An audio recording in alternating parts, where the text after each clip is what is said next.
I'm Harrison Caldwell. I'm 70 years old, and I've learned the hard way that the people who share your blood are often the first to spill it. I gave my family a legacy worth billions, built with my own two hands and a singular genius, but in return, they handed me a brochure for a state-run nursing home. They looked at my worn flannel shirts and my 15-year-old Volvo and thought they were leaving behind a helpless, senile old man who had lost his grip on reality. They didn't know that I actually own the hospital they are standing in, along with the pharmaceutical company that supplies it. They didn't know that my silence wasn't confusion, it was a trap. By tomorrow morning, they will be homeless. Their reputations will be ashes, and I will be the one holding the keys to their destruction. If you're watching this video, tell me where you're from or what time it is for you. The phone rang at 2:17 a.m. It's a sound that, at my age, triggers a biological response closer to a heart attack than an awakening. It sliced through the silence of the master bedroom, a room that had been too quiet and too cold for exactly 2 years, ever since Simone left me. I fumbled for the receiver in the dark, my knuckles knocking over a glass of water on the nightstand. The crash of glass on hardwood didn't even register. The dread was already tightening my chest, a familiar vice grip I hadn't felt since the oncologist walked into this very room with a clipboard and a grimace. Hello? My voice was a rasp, coated in sleep and fear. Dad? Dad, are you there? It was Dominic, my son-in-law. His voice was a shattered ruin, a high-pitched frequency of panic that sent a spike of adrenaline straight into my bloodstream. Dominic? What is it? What's wrong? I sat up, the sheets tangling around my legs. It's Elena, he choked out. The sound of him weeping was jagged, wet, and terrifyingly real. Oh God, Dad, it's Elena! My world stopped.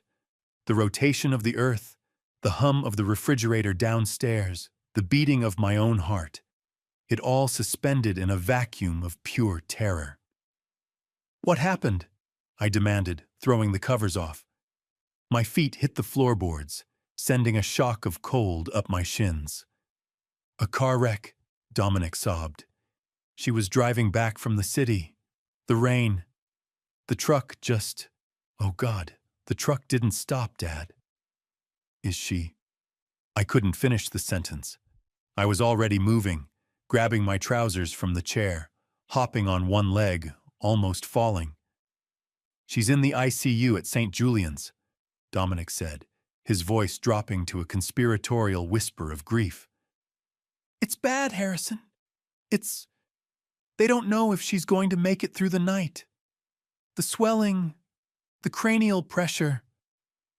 I'm coming, I said, grabbing my keys from the dresser. I'm leaving now. Hurry, Dad, please, she might not wake up. The line went dead. I stood there for a split second, the receiver buzzing in my hand, staring at the empty side of the bed where Simone used to sleep. Not Elena. Take everything else, but not my girl. I didn't bother with socks. I shoved my feet into my loafers, grabbed my coat, and ran. For a man of 70, I moved with a speed fueled by a parent's primal nightmare. I sprinted through the kitchen, the linoleum slick under my leather soles, and burst out into the garage. My old Volvo 240 sat there, a beige tank of a car that Dominic had been begging me to sell for years. It's a death trap, Dad, he would say. It's an eyesore. I turned the key. The engine coughed, sputtered, and then roared to life with a defiant rumble. I reversed out of the driveway, scraping the side mirror on the brick pillar, and didn't care. I peeled onto the suburban street, the tires screeching against the wet asphalt. The rain was coming down in sheets, blurring the streetlights into streaks of violently smeared neon. The wipers slapped back and forth, a metronome counting down the seconds of my daughter's life. I gripped the steering wheel until my arthritic knuckles turned white. Elena. My brilliant, complicated, grieving Elena. She hadn't been the same since Simone died. The light had gone out behind her eyes the day we lowered Simone's casket. She had drifted away from me, retreating into a fortress of sorrow that I couldn't breach. And then Dominic Vane had appeared. He was the perfect son-in-law, a financial manager with a firm handshake, a sympathetic tilt to his head, and a vocabulary full of words like equity and diversification. He had swooped in when we were both drowning in grief. I remembered the day he sat me down in my study, 3 months after the funeral. "Harrison," he had said, placing a hand on my shoulder. "You're overwhelmed. I can see it. The bills, the insurance, the estate taxes, it's too much for a man in your position. You need to rest. You need to grieve. Let me handle the paperwork." I had been so grateful. I was drowning in the administration of death, the certificates, the probates, the endless forms. I handed it all over. I let him take the stack of envelopes. I let him access the checking account. "You're a little forgetful lately, Dad," Elena had told me gently a few weeks later. "Dominic says you missed the electric bill twice. He says you're mixing up dates." I hadn't thought I was mixing up dates. I had always been sharp. I was an engineer, for God's sake. I built systems that kept satellites in orbit. But grief is a fog. It rolls in and obscures the coastline of your mind. Maybe I was slipping. Maybe I was becoming the sentimental old fool they treated me as.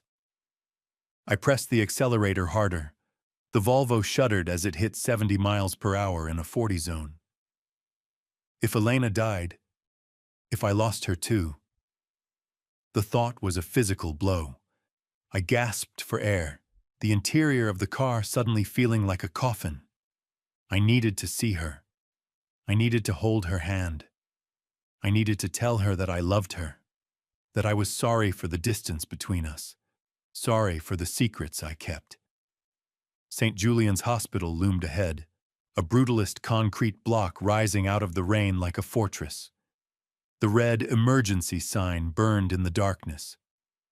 I swerved into the parking lot, ignoring the lanes, and slammed the car into a spot reserved for admin. I killed the engine and ran.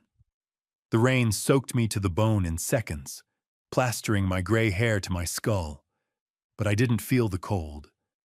I only felt the terror. The automatic doors hissed open, and the smell hit me. Antiseptic, floor wax, and stale coffee. The perfume of tragedy. I ran to the front desk. The nurse there was young, looking bored, typing on a keyboard with long, manicured nails. Elena Vane," I gasped, leaning over the counter, dripping water onto her paperwork. "Car accident, just brought in." She didn't look up. "Name?" "Harrison Caldwell. I'm her father." She tapped a few keys. "ICU, 3rd floor, elevators on the left." I didn't wait for her to finish. I pushed off the desk and sprinted for the elevators. The doors were closing, but I jammed my arm in the gap, forcing them back open. A doctor inside glared at me, but I ignored him. I punched the button for the 3rd floor repeatedly, as if the force of my finger could make the hydraulics move faster. When the doors opened on the 3rd floor, the atmosphere was different, heavier, quiet. The silence of people waiting for death. I scanned the signs.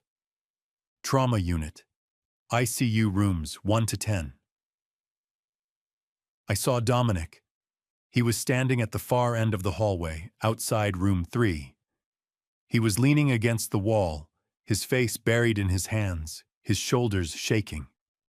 A doctor in a white coat was speaking to him, a hand on his back. Dominic! I shouted, my voice cracking. He looked up. His face was a mask of devastation. Dad! I started to run toward him. My legs felt heavy, like I was moving through deep water. I had to get to them. I had to see her. Suddenly, a hand clamped onto my bicep. It wasn't a gentle touch. It was a vice grip, iron hard and painful. I spun around, ready to fight off a security guard. It wasn't security. It was a nurse. She was older, maybe in her 50s, with steel gray hair pulled back in a severe bun, and eyes that looked like they had seen everything the world had to offer and found it wanting. Her name tag read Giselle. "Mr. Caldwell," she hissed. "Let go of me," I snarled, trying to wrench my arm free. "My daughter is in there." "No," she said. Her voice was low, urgent, and terrifyingly calm. "She isn't." "What?" "Listen to me," she whispered, pulling me backward. "If you go in there right now, you lose everything." "What are you talking about? Is she dead? Did she die?" Panic flared white-hot in my chest. "She's not dead," Giselle said. She looked down the hall toward Dominic, who hadn't seen us yet. "Come with me, now." She didn't wait for my consent. She yanked me sideways, opening a door marked Linen Supply. She shoved me inside into the darkness and followed me in, clicking the lock shut behind her. The room smelled of bleach and cotton. It was tiny, cramped with metal shelving units stacked high with towels and gowns. "What the hell is going on?" I shouted, my voice booming in the small space. "Let me out." "Quiet," Giselle commanded. She grabbed my lapels and slammed me against the shelves. Towels rained down on us. "Shut your mouth and look." She pointed to the door. There was a vertical slat vent, eye level. Through it, you could see a slice of the hallway, and crucially, directly into room 3 through its glass observation window. "Look," she ordered. "Look at your dying daughter." My heart was hammering against my ribs like a trapped bird. I leaned forward, pressing my eye to the vent. I saw the hospital bed. I saw the monitors. I saw the tangle of tubes. And I saw Elena. She wasn't lying still. She wasn't intubated. She wasn't fighting for her life. She was sitting upright, cross-legged on the sheets. She was holding a compact mirror in one hand and applying lipstick with the other. I blinked. I rubbed my eyes and looked again. Dominic walked into the room. The grieving husband.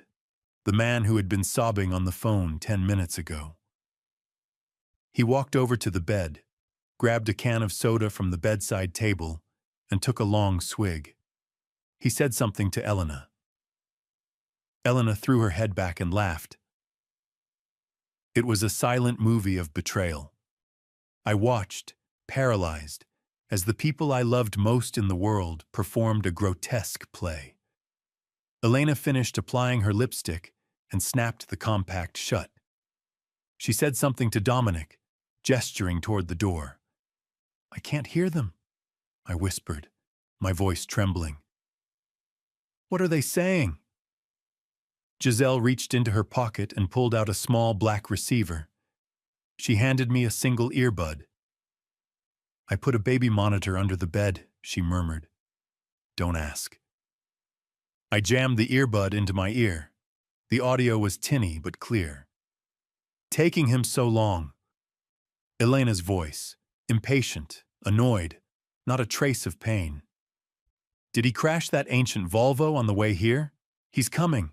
Dominic's voice, smooth, arrogant. "I heard him scream on the phone. He's terrified, Elle. He's a mess." "Good," Elena said. She reached for the soda can Dominic was holding. "I'm starving. Did you tell Dr. Archer to bring the papers?" "Archer is prepping them now," Dominic said.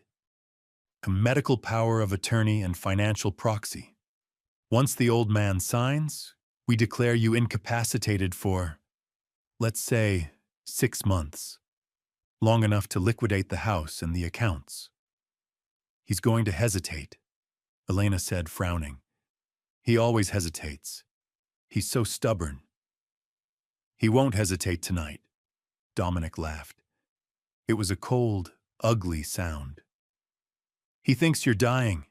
He's a sentimental old fool, Elena. He's weak. He'll sign anything I put in front of him just to make the pain stop. We'll have him committed to Shady Acres by the end of the month. Dementia onset by trauma. It's a slam dunk. I pulled the earbud out. I felt like I was going to vomit. My knees gave way, and I slid down the metal shelving unit until I hit the cold linoleum floor. This isn't real, I wheezed. This is a nightmare. Giselle stood over me, her face grim. It's real, Mr. Caldwell. They've been planning this for weeks. I've heard them whispering in the cafeteria. I saw the fake charts, Dr. Archer made. Why? I asked, looking up at her. Why would they do this? I give them everything. I pay the mortgage on their house. I bought Dominic his car. Because they think that's all you have, Giselle said softly. They think you're sitting on a nest egg of maybe $1 million, and they want it now. They don't want to wait for you to die naturally. I stared at my hands. They were shaking. Not from age, but from a rage so pure it felt like it was burning my skin off. They thought I was a fool.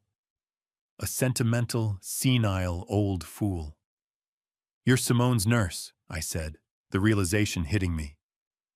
You were with her at the end. I was, Giselle said. She crouched down so she was eye level with me. And she made me promise. She said, watch him, Giselle. Watch Harrison. He's too trusting. And watch Dominic. That man is a shark. Tears pricked my eyes at the mention of Simone. Even in her final days, she was protecting me. She knew, I whispered. She suspected, Giselle corrected. She didn't like how he looked at your checkbook. So I watched. And tonight, when I saw Elena walk into the ER perfectly healthy and get ushered into the ICU by Archer, I knew it was happening. I took a deep breath, inhaling the scent of bleach. The fog of panic was lifting, replaced by the cold, hard clarity of an engineer looking at a broken system. They want the money, I said. They want the house, the pension. Yes, Giselle said. I let out a short, bitter laugh. They're trying to steal a cabin, Giselle, while standing on top of a diamond mine. Giselle frowned. What do you mean? I stood up. My joints popped, but I felt stronger than I had in years. I brushed the lint off my wet coat. My name is Harrison Caldwell, I said. My neighbors think I'm a retired structural engineer who worked on bridges. Dominic thinks I have a savings account with maybe $1.5 million in it. I looked Giselle dead in the eye. I founded Caldwell Sovereign Systems in 1985. I invented H-Matrix. It's a carbon composite material used in the hull of every commercial airliner and fighter jet built in the last 20 years. Giselle's eyes went wide. H-Matrix. I've heard of that. That's me, I said. I didn't sell the patent. I licensed it. I own the holding company. My net worth isn't $1 million, Giselle. It's just north of $900 million. Giselle grabbed the shelf for support. Oh my God. I kept it secret, I said, my voice hardening. Simone and we wanted a normal life for Elena. We saw what money did to people. We saw it turn them into monsters. We wanted her to build her own character. I looked back through the vent at my daughter, who was now checking her phone, bored. Looks like I failed, I whispered. The money didn't turn her into a monster. The want of it did. What are you going to do? Giselle asked. We can call the police right now. I have the recording. No, I said. A cold plan was forming in my mind. Police take too long, and if I call them now, Dominic will spin it. He'll say I'm confused, that it's a misunderstanding. He's charming. He's slippery. I checked my watch, 2:45 a.m. I need a lawyer, I said, but not just any lawyer. I need the shark that manages my trust. I pulled out my old, cracked smartphone. I dialed a number I hadn't called in 5 years. It rang once. Mr. Caldwell? A woman's voice, crisp, alert, despite the hour. We detected a security alert at the hospital. Are you safe? I'm fine, Fletcher, I said. But I need you at St. Julian's, 3rd floor ICU. Bring the team, and bring the full file on the vein merger. The, vein merger, sir?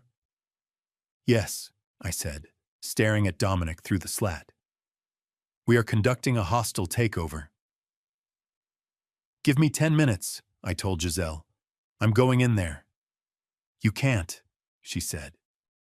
They'll make you sign. I'm going to give them exactly what they want, I said. I'm going to give them the performance of a lifetime. I messed up my hair. I unbuttoned my coat so it hung lopsided. I hunched my shoulders, letting my posture collapse into the shape of a defeated old man. I summoned every ounce of grief I had felt for Simone and channeled it into my face. I opened the closet door and stepped into the hallway. I shuffled toward room 3. I let out a low moan. Elena, Elena. Dominic stepped out of the room instantly. He saw me and his face transformed. The smirk vanished, replaced by a look of utter, heartbreaking concern. Dad! He rushed toward me, catching me by the shoulders. Steady, Dad. I've got you. Is she? I let my voice trail off, shaking my hands violently. She's alive, Dad, but it's critical. He guided me into the room. I walked in. Elena was lying back on the pillows, eyes closed, mouth slightly open. The soda can was gone. The compact was hidden.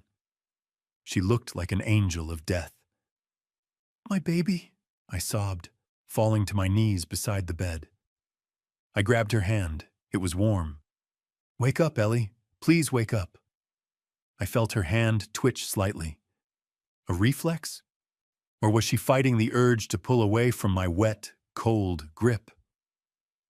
Dr. Archer stepped forward. He was a tall man with a weak chin and eyes that darted around the room like trapped flies. Mr. Caldwell, he said, his voice grave. I'm Dr. Archer. We need to move quickly. The cranial pressure is spiking. We need to operate, but we need consent. Do it, I cried. Save her. We need a signature, Archer said. He held out a clipboard. But given her condition and the complexity of the long-term care she will need, Dominic thinks it's best if we handle the administrative burden for you. Dominic stepped in, holding a thick stack of papers. Dad, he said softly. This is a power of attorney. It just lets me sign for the surgery. It lets me handle the insurance, the bills. You're shaking, Dad. You can't handle this right now. Let me take care of you. Let me take care of her. I looked at the papers. I saw the legal jargon. Full durable power of attorney. Transfer of assets. Guardianship. It wasn't a medical form. It was a deed of sale for my life. I don't understand, I stammered, playing the part. It's so many words. Just sign here, Dad, Dominic said, pointing to the line. He uncapped a pen and pressed it into my trembling hand. Just right here. For Elena. I held the pen. I let it hover over the paper. I looked at Dominic.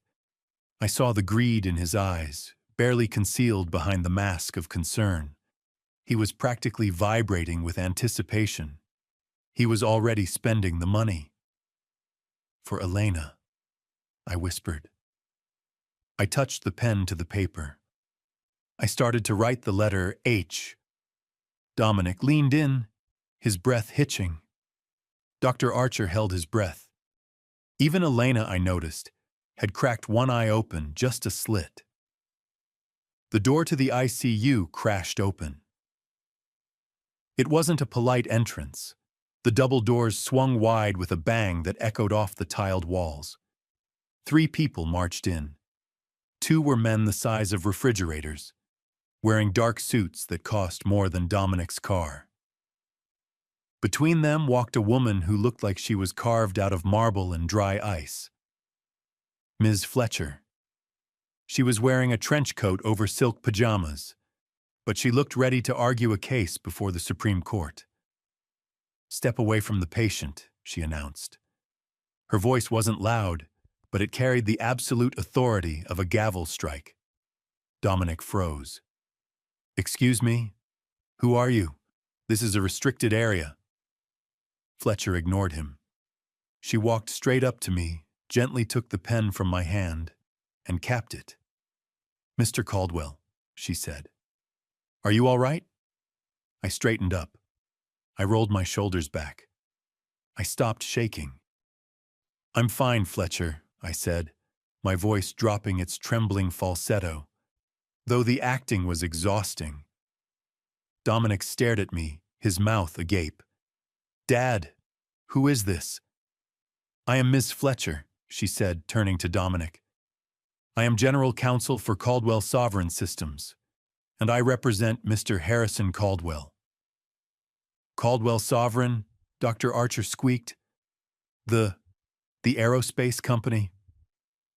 "The holding company," Fletcher corrected, "which owns the patent for the H-matrix composite, which owns the building we are standing in, and which owns the debt on your medical practice, Dr. Archer." Archer turned the color of old paste. Dominic laughed. It was a nervous, jagged sound. "What is this? Dad, are you having an episode? Who are these people?" "Drop it, Dominic," I said. I looked him in the eye. "The show is over. Elena, you can sit up now." Elena didn't move. She was committed to the bit. "She's in a coma," Dominic shouted. "This is insanity." "Security." "We are security," one of Fletcher's men rumbled. "Giselle," I called out toward the door. "Come in here, please." Giselle stepped in from the hallway. She looked terrified but determined. "You," Dominic sneered. "The nurse, what did you tell him?" "I told him what I saw," Giselle said, "and what I heard." "You have proof?" Dominic challenged. He reached into his pocket. "Because unless you have proof, this is slander. I'll sue you. I'll sue this hospital."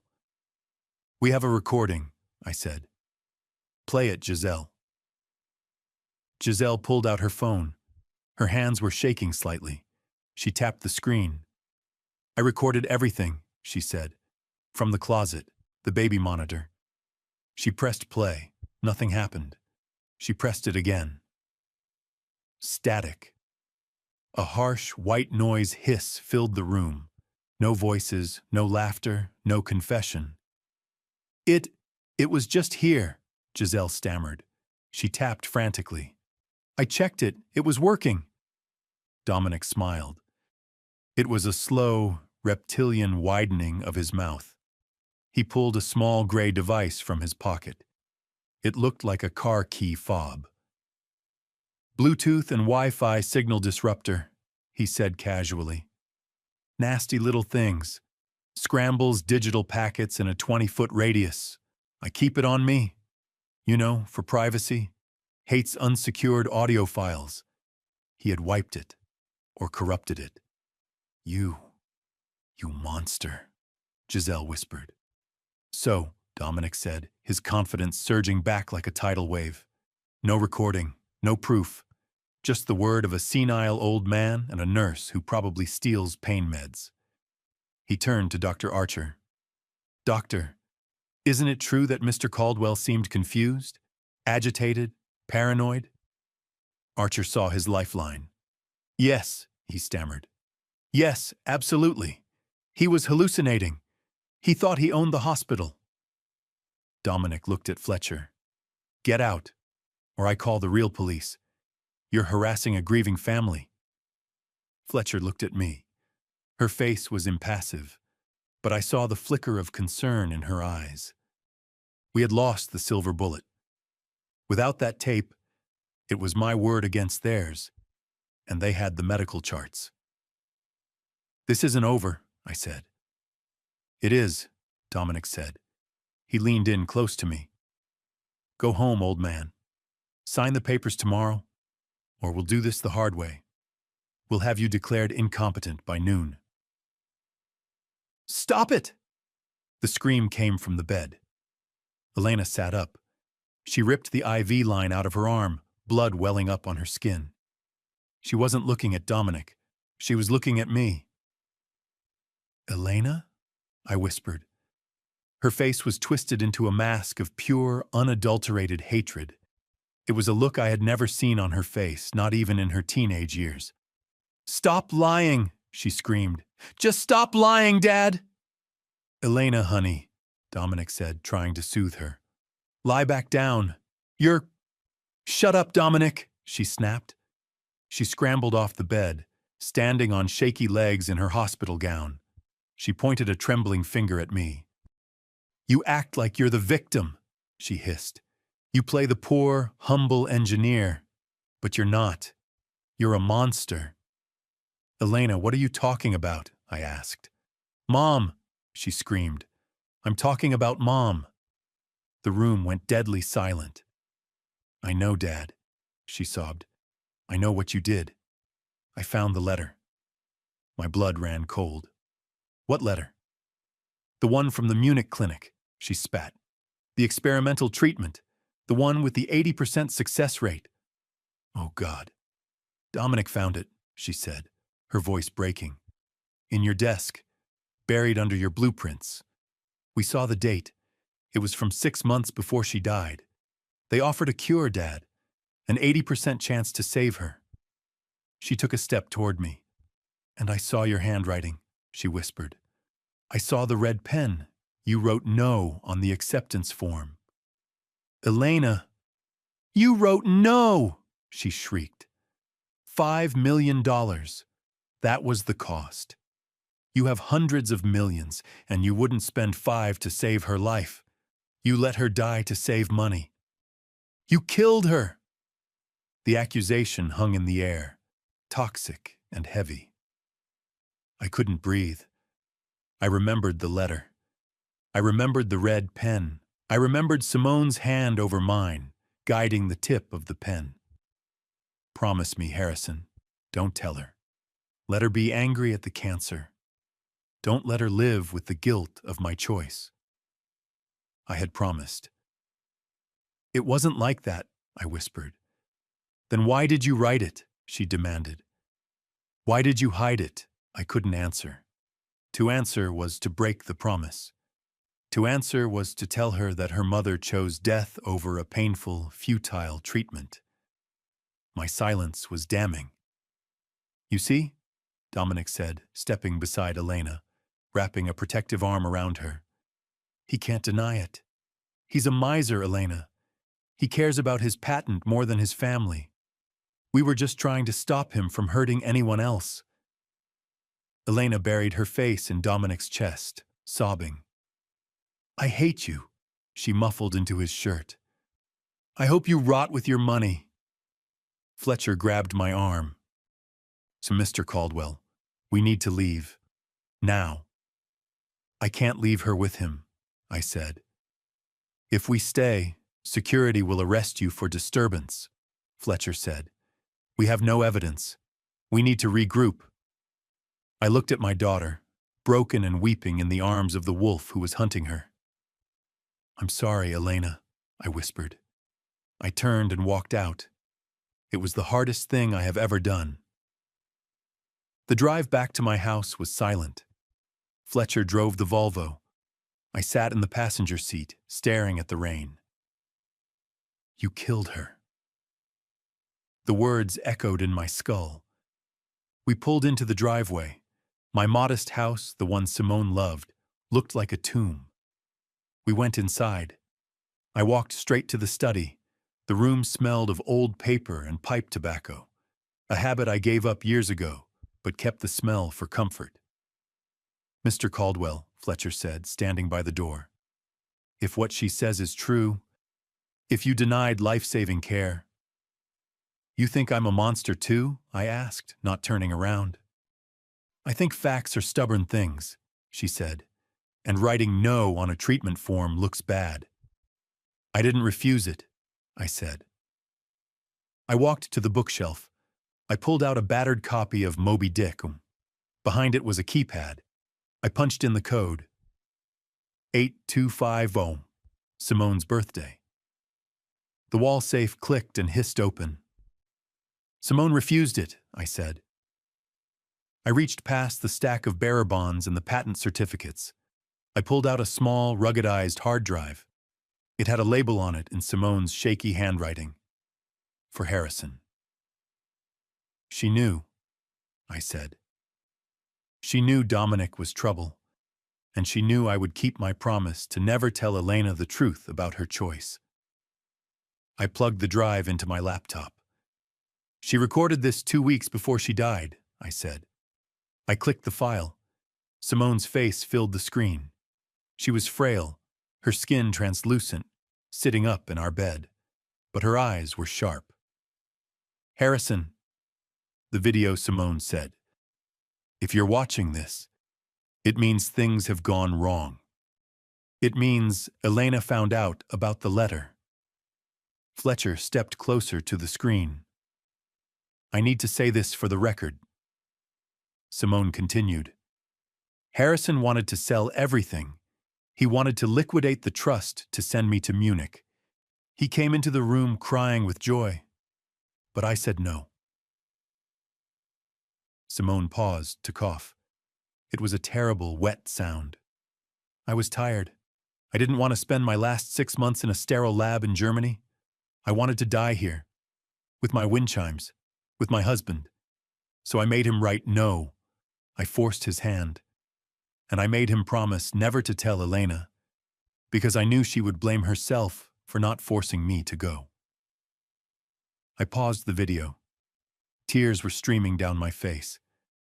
"I kept the promise," I whispered. Fletcher placed a hand on my shoulder. Her professional, icy demeanor had melted. "She saved you." "There's more," I said.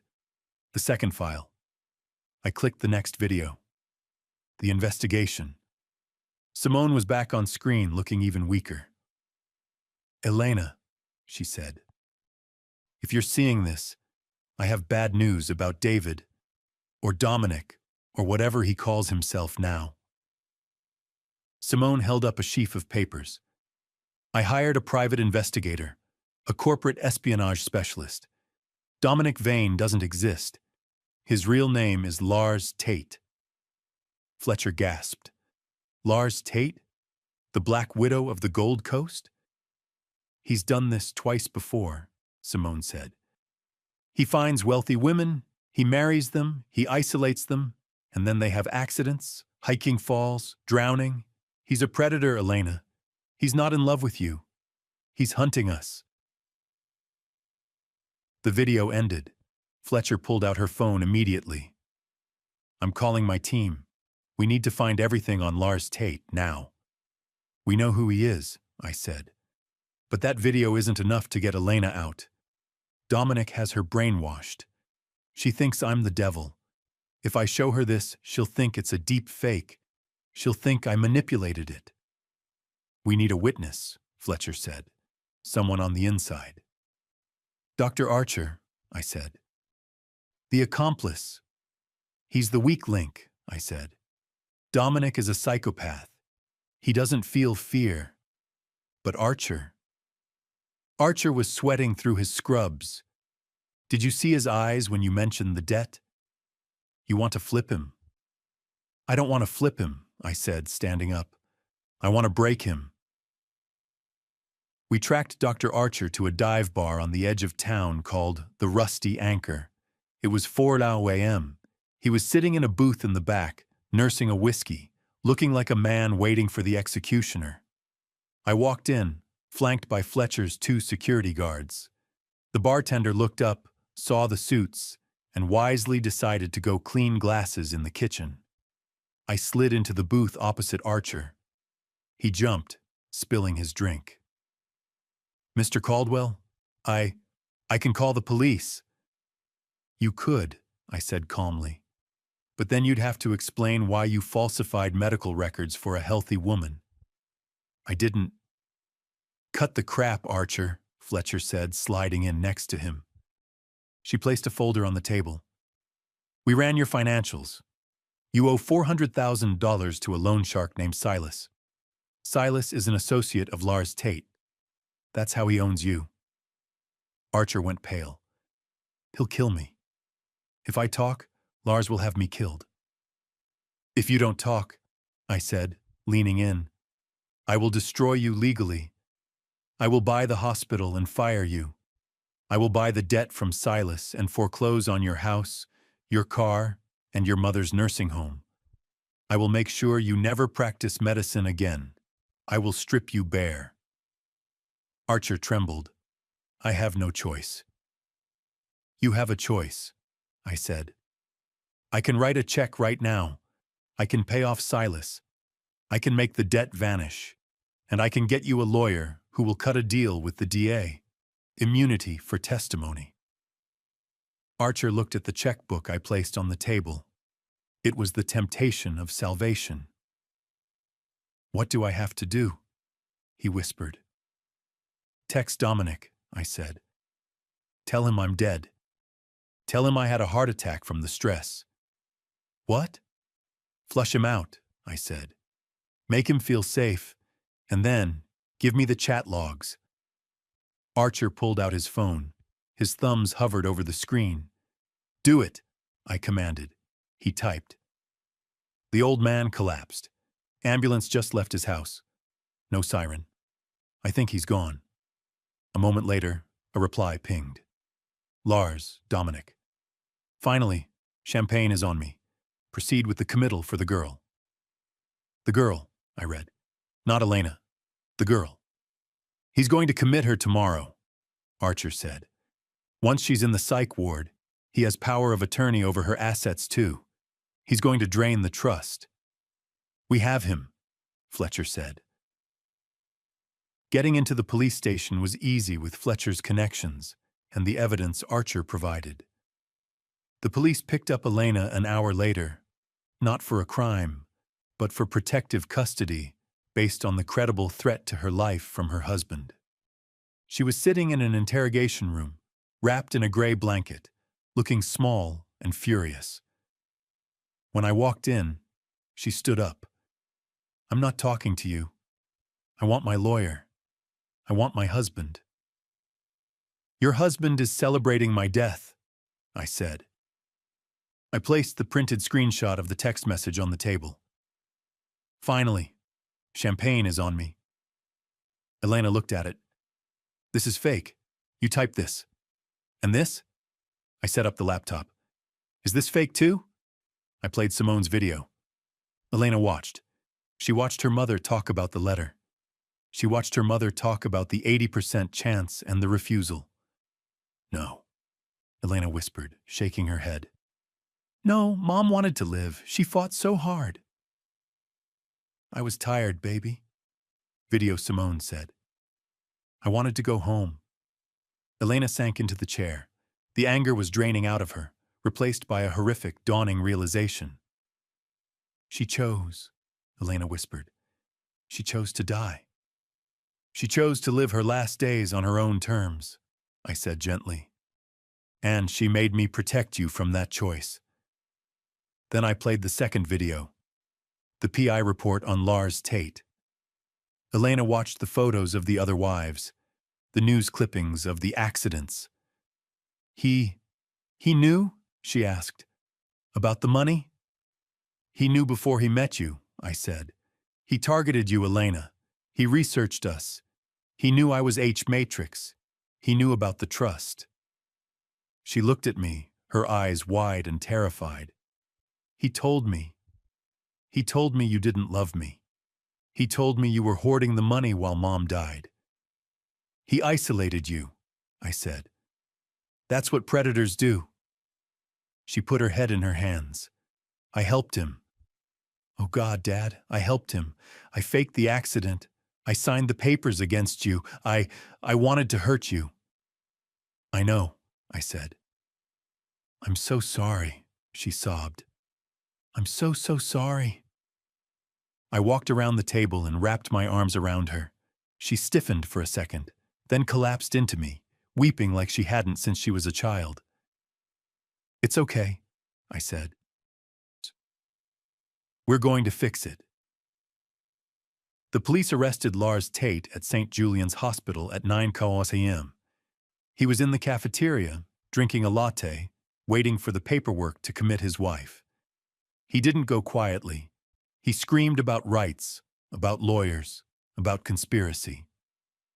But when he saw Dr. Archer standing next to the detectives, pointing him out, the color drained from his face. The trial was set for 3 months later. It was the trial of the century for our quiet county. The billionaire engineer and the Black Widow. The courtroom was packed. Lars sat at the defense table, looking diminished in an orange jumpsuit, but his eyes were still cold, calculating. His lawyer, a slick man named Harrison, ironic, tried the misunderstood hero defense. He argued that I was a controlling tyrant, that Lars and Elena were just trying to escape my financial abuse. Then Elena took the stand. She looked stronger than I had seen her in years. She wore a simple black suit. She didn't look at Lars. He groomed me, she told the jury. He found me when I was grieving. He became the voice in my head. He told me my father was the enemy. And the accident? The DA asked. Staged, she said. He told me it was the only way to get the money to save Mom's legacy. But there was no legacy to save. He just wanted the cash. Did you love him? Elena looked at Lars then. I loved the man he pretended to be. I hate the monster he is. Lars sneered at her. Then Dr. Archer took the stand. He detailed the debts, the threats, the plan to overdose Elena once the money was transferred. The jury gasped. Finally, it was my turn. Mr. Caldwell, Lars's lawyer asked, you are a billionaire. Why do you live in a 3-bedroom house? Why do you drive an old Volvo? Isn't that eccentric? Suspicious? I looked at the jury. I live in that house because it's where I raised my daughter, I said. I live there because it's where my wife took her last breath. I drive that car because it's safe. I don't spend money to prove I have it. I have money because I built something that keeps people safe in the sky. I pointed at Lars. That man thinks money is an identity. He thinks it's worth killing for. I think money is a tool, and if I have to spend every dime of it to keep my daughter safe from him, I will. The jury deliberated for 4 hours. Guilty on all counts. Conspiracy to commit murder. Fraud. Extortion. Lars Tate didn't react when the sentence was read. Life without parole. He just looked at me and winked. A final, chilling reminder that evil doesn't always regret. It just regroups. Elena was given probation. The judge recognized coercion. She was free. We drove home in silence. The Volvo felt lighter somehow. When we got inside, Elena stood in the living room, looking around like a stranger. Dad, she said, I can't stay here. I can't mooch off you. But Lars, he took everything. My credit is ruined. He opened cards in my name. I'm $200,000 in debt. She sat on the sofa, defeated. I'm 35 years old and I have nothing. You have a job, I said. I worked at a nonprofit, Dad. They paid me $30,000 a year. That won't even cover the interest. I walked to my study. I opened the safe again. I pulled out a checkbook. I walked back and handed her a check. She looked at it. Her eyes bulged. Dad, this is $5 million? It's your salary, I said. What? The Sarah Caldwell Foundation, I said. The nonprofit you worked for. Your mother set it up 5 years ago. She funded it. She made herself the anonymous donor. Elena stared at me. Mom founded it? She knew you wanted to help people, I said. And she knew you needed to be independent. She set up a trust. The condition was that you had to work there for 5 years, learning the ropes, helping real people before the trust vested. I pointed at the check. You vested yesterday, Elena. That's not my money. That's yours. You earned it. She started to cry. She knew? She planned this? She planned everything, I said. She was smarter than both of us. 5 years later, the sun was shining on the glass facade of the new building, the Simone Caldwell Center for Palliative Care. I stood at the podium, adjusting the microphone. I was 75 now. My knees hurt more, but my heart was full. My wife believed that dignity shouldn't have a price tag, I told the crowd. She believed that families shouldn't be torn apart by the cost of survival. I looked at Elena. She was standing in the front row, holding the hand of a toddler, my granddaughter, Simone. Beside her was a man named Mark, a pediatrician she had met 3 years ago. A good man. A man who didn't care about the money. I spent 40 years building engines, I said, but my daughter built this house of healing. I beckoned her up to the stage. She walked up, radiant, confident. The ghost of the victim in the ICU was gone. She took the giant scissors. We cut the ribbon together. As the applause washed over us, she leaned in and whispered, "Thanks, Dad." "For what?" I asked. "For writing no," she said, "for letting her go, and for not letting me go." I squeezed her hand. The secrets were gone. The lies were buried. And for the first time in a long time, the richest man in the world felt like he finally had everything he needed. If this story resonated with you, leave a like and consider subscribing. You can also drop any comment below, even just one word. Maybe tell me where you're watching from, or what time it is right now. Sometimes one word is enough to say you were here.